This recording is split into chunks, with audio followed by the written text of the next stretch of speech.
Welcome to the World of Eora, a news and lore podcast about the Pillars of Eternity games, as well as Obsidian Entertainment's upcoming release, Avowed.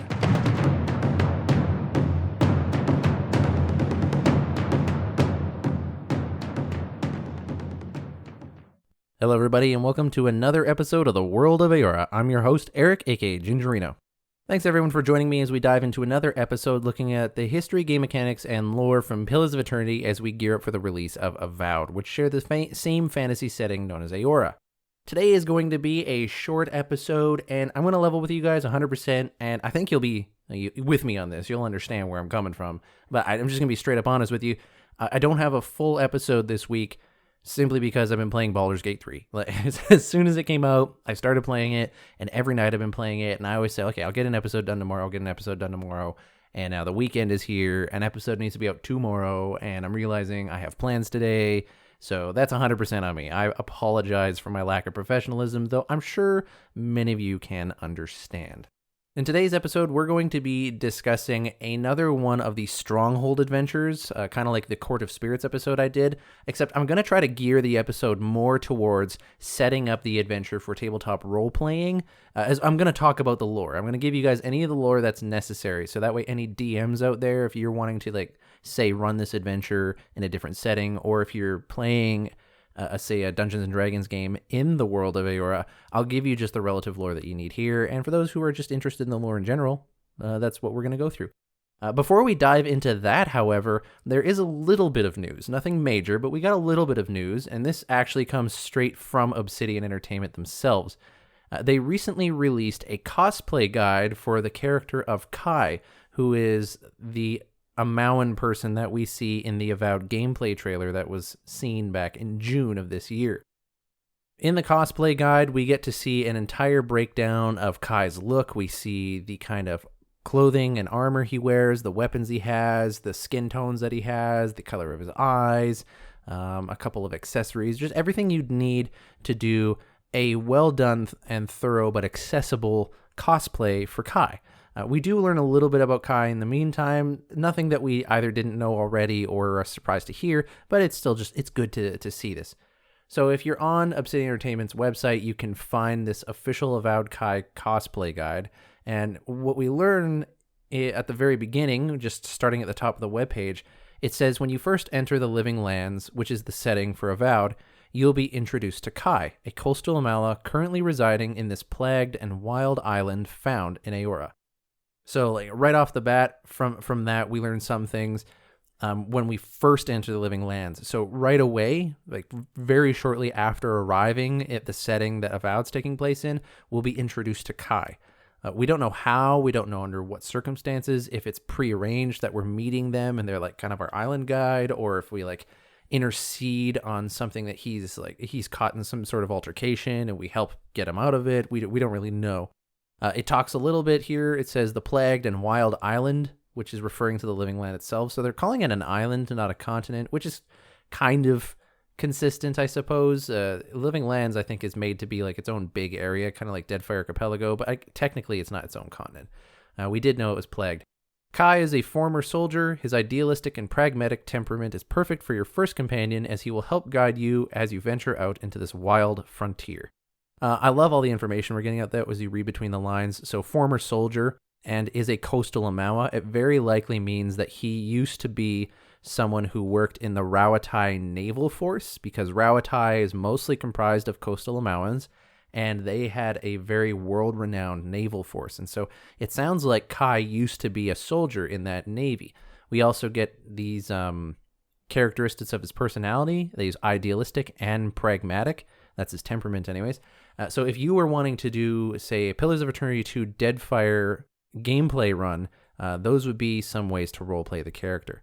Scrolling down a little bit, we get introduced to Kai more. It talks a little bit more about him in detail. Kai is a coastal Amawa. We already learned that. From the nation of Rauatai, so that was consistent with what I suspected.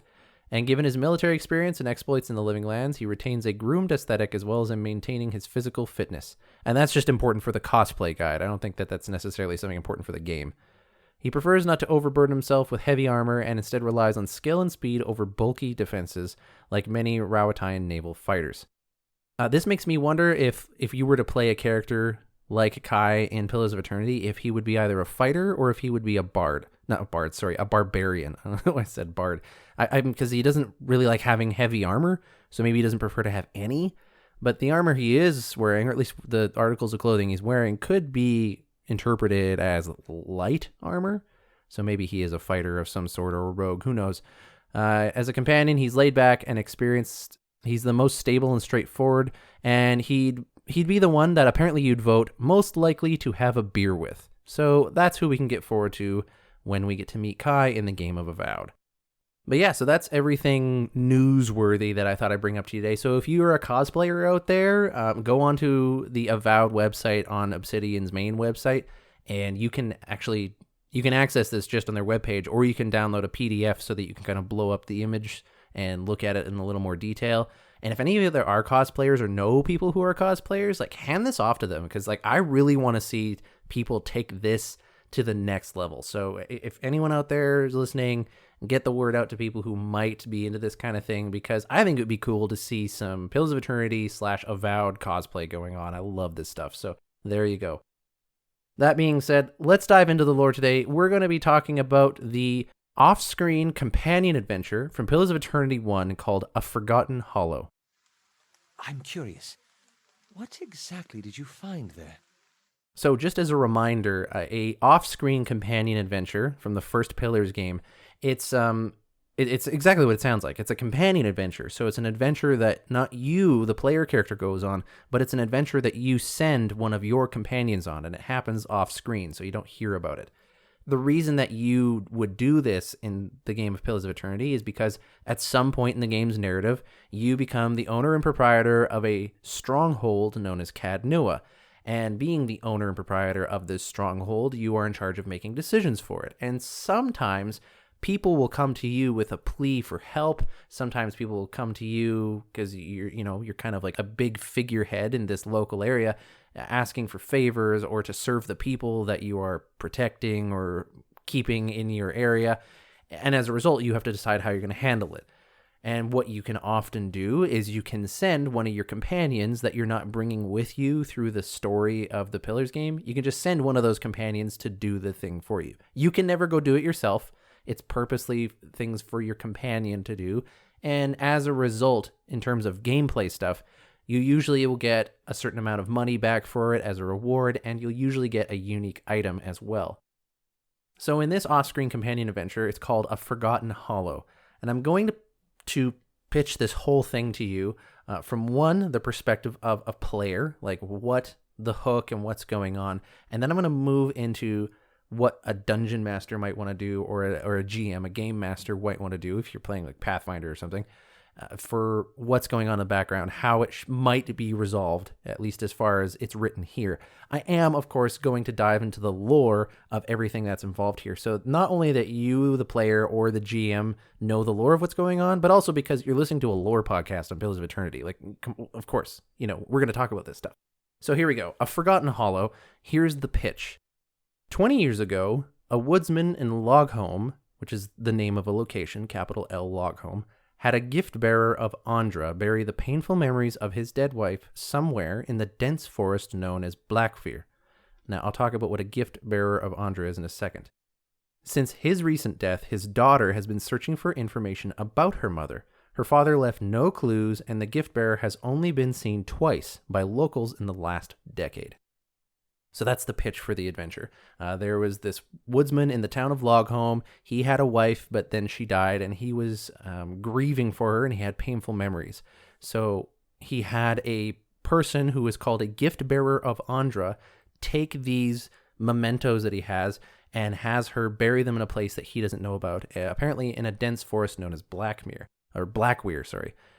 And now he's gone, but his daughter wants to know more about her mom, who passed away when she was presumably a child. And so she's trying to track down this gift bearer who had these mementos that her father got rid of. And you're basically sending a companion to track down the gift bearer or these items to return to her daughter. I mean, I guess that's kind of the ultimate end. You want to find these items and bring it back to the daughter. So that's the pitch for this adventure. Now, In terms of lore, we have a place called Logholm, and we have a forest known as Blackweir.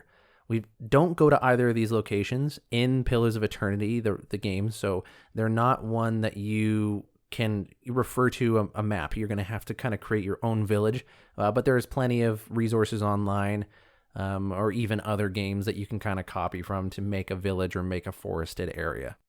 But to give you a little help, GMs out there, Logholm is east from Cad Nua, the stronghold. So just looking at a map on the internet where you can Google search map of Deerwood, Pillars of Eternity, and you'll find something.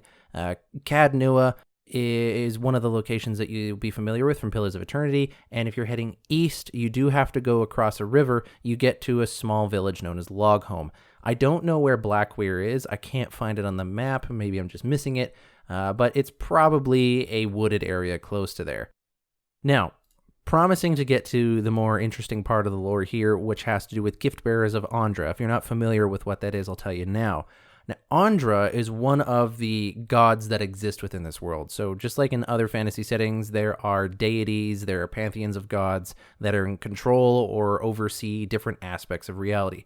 Andra is the goddess of all seas and oceans. She's also goddess of the moon, forgotten things, loss, mourning, as in like grieving kind of mourning, the tide, and relentlessness. She's also referred to as the Lady of Lament, the Salty Wench, the Sea Vault, or Ngati if you were a part of the Huana culture. I'm not going to dive into a full lore dump on who Andra is. I already do an episode on that, so feel free to go check that out if you're interested in the Goddess of the Sea.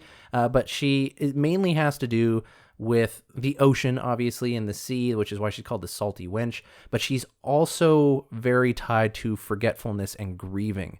And so when you are trying to heal from painful memories and grieving over lost ones and forget things, then Andra is one of the gods that you would pray to. Now, if you are someone who follows Andra as a religious person, or you are living a life of faith dedicated to Andra, you might be what's called a gift bearer. What a gift bearer is, and I'm going to read this directly off of the Pillars of Eternity fandom website. They are a group of people which collects trinkets, love notes, and other objects from people that live far from the sea in exchange for a small fee.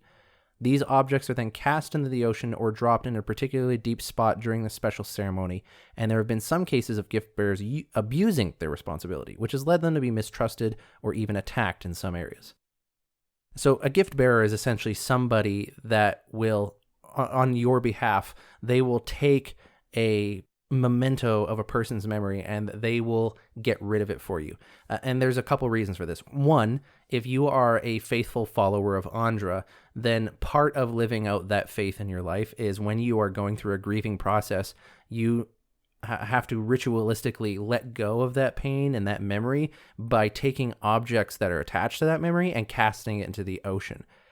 And that's just part of being an Andrite. So, if someone dies in your life, you take a treasured memento or object that was important to them. Instead of you keeping it and holding on to it, you need to let go of the person by letting go of this object, by casting it into the ocean where Andra supposedly would dwell. That's the idea behind that. But the reason the gift bearers exist is because not everyone lives near the ocean, and not everyone has the means by which to travel to the ocean or have access to like a very deep lake or anything like that. Right? So a gift bearer is someone who, on the behalf of a faithful of Andra, will take these objects, bring it to the ocean, and cast them in there for you. Now, there have been instances where we see, like in this one, a Forgotten Hollow, they aren't bringing them to the ocean. This gift bearer brings this item in particular and buries it somewhere in a dense forest known as Blackweir. There's no specific reason given as to why things like this occur, why the gift bearer doesn't just go straight to the ocean.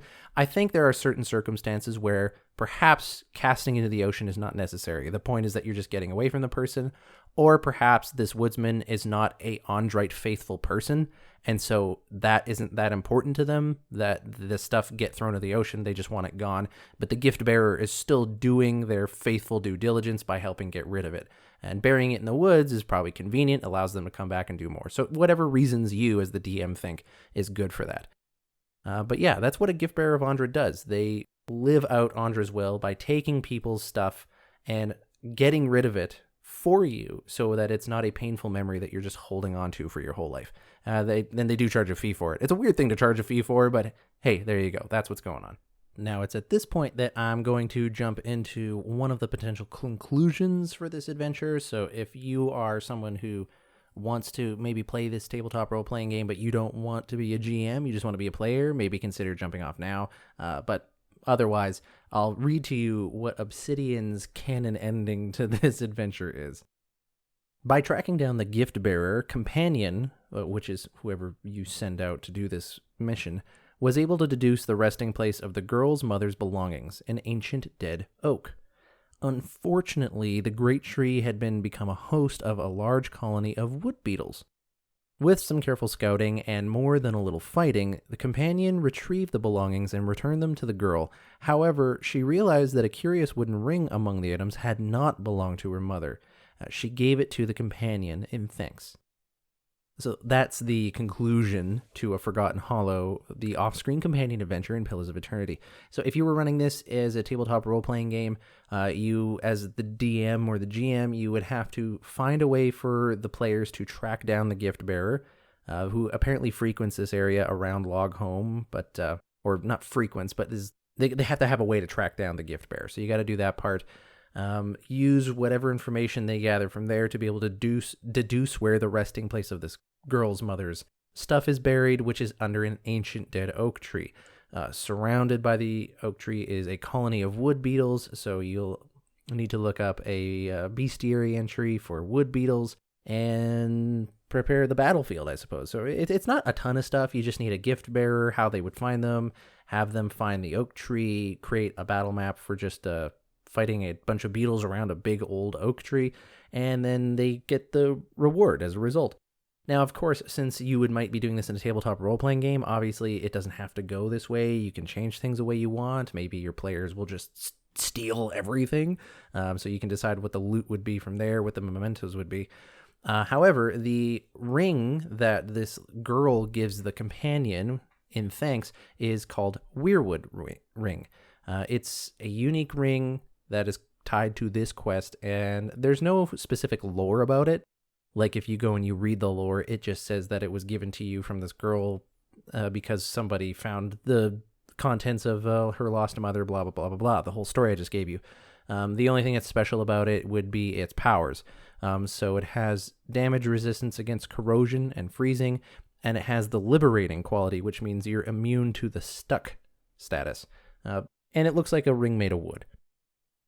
So there you have it. That is the companion adventure, and that's the conclusion for it. And make sure you guys run that however you want, or just enjoy the lore that we got from it, learning about the gift bearers of Andra and Logholm and all that.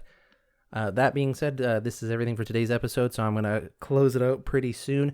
I don't have anything to say about Avowed about this, because it has nothing to do with Avowed, other than the fact that we might run into gift bearers of Andra in Avowed. It's pretty possible. I mean, Living Lands is right on, it's an island, right? So it's surrounded by the ocean. So there's no reason why you couldn't find a gift bearer of Andra who, maybe they thought to themselves, like, I bet you there's no gift bearers in the Living Lands. Perhaps I should move there and do my due diligence as a faithful to the goddess.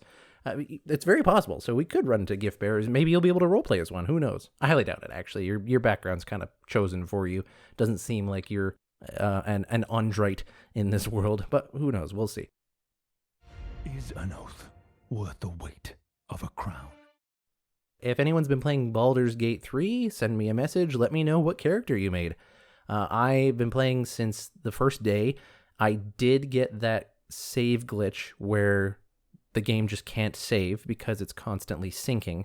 So I lost an hour of progress, but I know people who lost like 5 hours on their first playthrough, so that's tragic, but whatever. So thankfully I only lost an hour.